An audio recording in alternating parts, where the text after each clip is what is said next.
महाराष्ट्र में सियासी संकट का तीसरा दिन है। एकनाथ शिंदे ने बागी विधायकों की बैठक ली। उद्धव ने बागी विधायकों के स्टाफ हटाने का आदेश भी दिया।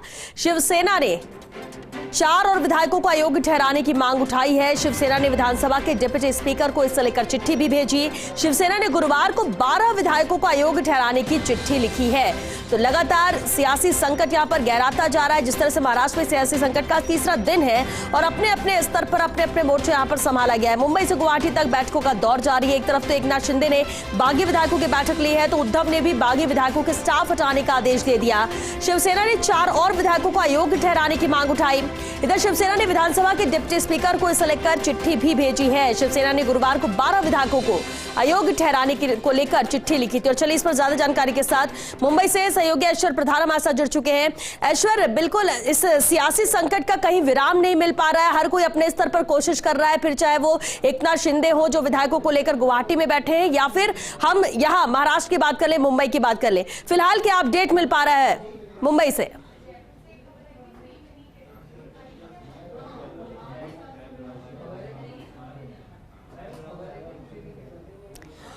वापस ऐश्वर्य से जुड़ने की कोशिश करेंगे, लेकिन शिवसेना ने 4 और विधायकों को अयोग्य ठहराने की यहां पर मांग उठाई है और इसे लेकर विधानसभा के डिप्टी स्पीकर को उन्होंने चिट्ठी भी भेजी है। शिवसेना ने गुरुवार को 12 विधायकों को अयोग्य ठहराने को लेकर ये चिट्ठी लिखी।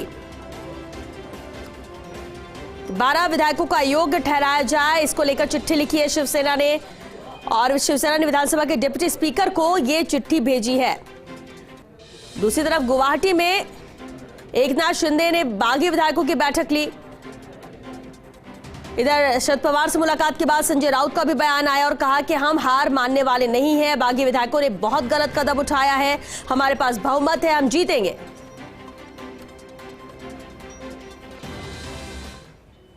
तो शरद पवार से मुलाकात के बाद संजय राउत का एक बेहद अहम बयान, जहां उन्होंने कहा कि हम हार मानने वाले नहीं हैं। बागी विधायकों ने बहुत गलत कदम उठाया है, हमारे पास बहुमत है, हम जीतेंगे, हम फ्लोर टेस्ट में जीतेंगे। जो हमें करना है वो हमने कर लिया है। पवार और सीएम उद्धव के बीच लगातार बातचीत जारी है। सड़क से सदन तक लड़ाई लड़ेंगे और जीतेंगे। अब हमारी उनको चुनौती है, उद्धव ठाकरे ही मुख्यमंत्री रहेंगे। ये बड़ा बयान दिया है संजय राउत ने। अब सवाल ये है कि जब बागी विधायकों की संख्या 40 बताई जा रही है, गुवाहाटी में है, तो ऐसे में ये दावे कितने सही होंगे कि सीएम उद्धव ठाकरे ही रहेंगे? क्या कुछ उन्होंने कहा, चलिए एक बार फिर आपको सुनाते हैं।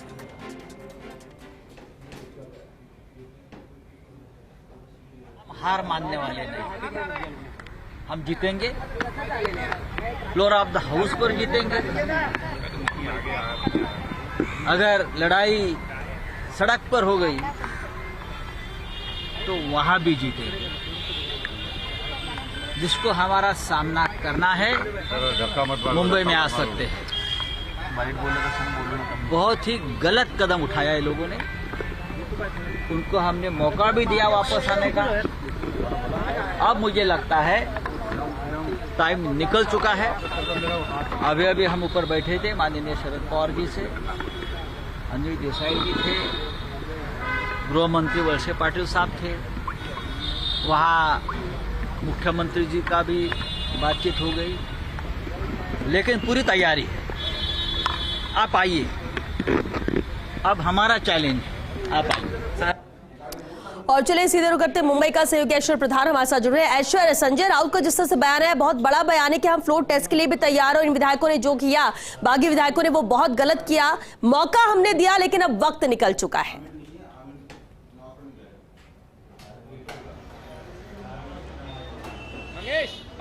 देखिए, कल ही जब संजय राउत कल बोले थे, उसी वक्त ये चीज साफ हो गई थी कि संजय राउत का परिप्रेक्ष्य क्या है बोलने का। लेकिन इस वक्त हम शिवसेना भवन के बाहर खड़े हुए हैं, जहां पर कि ठीक ठाक सी संख्या में शिवसैनिक भी यहां पर मौजूद है। और शिवसैनिकों के अलावा जिलों के प्रमुख, तालुका प्रमुख और अन्य पदाधिकारी जो हैं यहां पर शिवसेना के प्रदेश भर से आए हुए हैं। और इस वक्त की सबसे बड़ी अपडेट यह है कि आदित्य ठाकरे कुछ ही देर यहां पर पहले यहां पर पहुंचे हैं और अब उद्धव ठाकरे वीसी के जरिए यहां पर तमाम जो कार्यकर्ता हैं या फिर पदाधिकारी कहें, उनसे जुड़ेंगे और एक मैसेज देंगे। संजय राउत का आज का ये बयान है और उसके बाद उद्धव ठाकरे की वीसी, ये दोनों को अगर आप जोड़कर देखते हैं तो सियासी इशारे साफ समझ में आते हैं कि संजय राउत जो थे कल भी वो इस बात को लेकर संशय में थे और काफी संशय में थे। उन्होंने एक मौका दिया था और वो मौका देकर उन्होंने चाहा था कि आखिरकार उस तरफ से क्या बयान आता है, लेकिन एकनाथ शिंदे है वो पूरी तरह से अड़े हुए हैं। वो अपनी जगह पर जस के तस हैं, बल्कि विधायक वहां पहुंचते जा रहे हैं, विधायकों की संख्या बढ़ती जा रही है।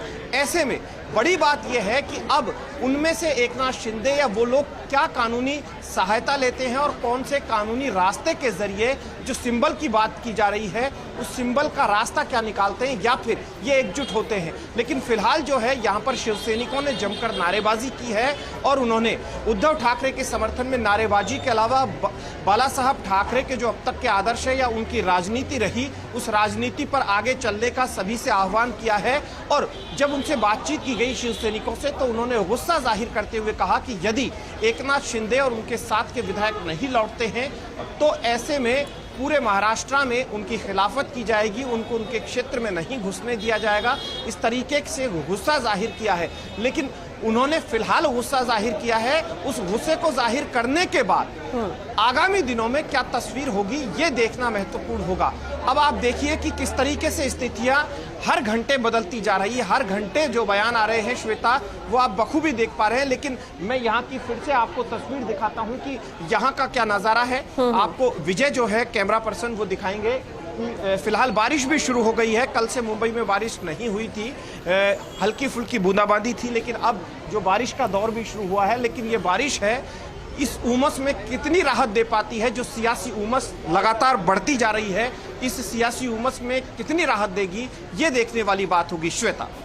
बिल्कुल ऐश्वर्य, लेकिन सवाल ये उठता है कि आखिर नंबर किसके पास है, क्योंकि एकनाथ शिंदे गुवाहाटी में बैठकर आंकड़ों को लेकर दावे कर रहे हैं कि बागी विधायक कितने हमारे साथ हैं, और इधर शिवसेना के जब 40 विधायकों की बात वहां रहने की कही जा रही है तो किस आधार पर संजय राउत का ये कहना है कि हम जीतेंगे, सरकार हमारी ही रहेगी, उद्धव ही सीएम रहेंगे, इसका आधार क्या है? और अभी जैसा कि आपने बताया कि आदित्य ठाकरे पहुंच चुके हैं और उद्धव ठाकरे संबोधित भी करेंगे, वर्चुअल संबोधित करेंगे, कोई बैठक है, कितनी देर तक ये बैठक चलेगी, कब शुरू होगी, या फिर सिर्फ उनका संबोधन?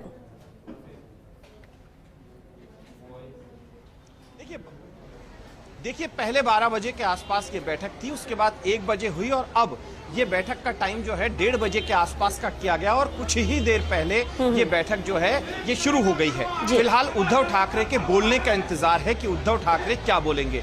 फिलहाल यहाँ पर आदित्य ठाकरे और पार्टी के अन्य प्रमुख नेता हैं वो मंच पर बैठे हुए हैं, उनका जो संबोधन है वो शुरू हुआ है और वो एकजुटता का एक मैसेज दे रहे हैं, क्योंकि अलग अलग जिलों से और तालुका से जो लोग आए हैं वो ये मैसेज शिव सैनिकों तक लेकर जाएंगे। इन्होंने अब अपनी रणनीति बदली है। जो कल तक कहा जा रहा था कि विधायकों के जरिए संवाद रखेंगे, लेकिन अपने पार्टी के पदाधिकारियों को एक मैसेज देंगे और वो जो मैसेज है वो पूरे महाराष्ट्र में शिव सैनिकों तक जाएगा और आम जनता तक इन लोगों को क्या बोलना है ये भी देखने वाली बात होगी। हालांकि मीडिया में जो बयानबाजी की गई है वो केंद्र सरकार, पीएम मोदी, अमित शाह और देवेंद्र फडणवीस के बाहर कुछ कार्यकर्ता जो स्थानीय पदाधिकारी है उन्होंने बयानबाजी की है। तो ऐसे में भारतीय जनता पार्टी पर ये लगातार आरोप लगा रहे हैं। इस बैठक का जो औचित्य है वो औचित्य यही है कि यहाँ पर इन कार्यकर्ताओं को कम से कम एकजुट किया जाए, क्योंकि जब सरकार अस्थिर होती है तो पार्टी के कार्यकर्ता है वो भी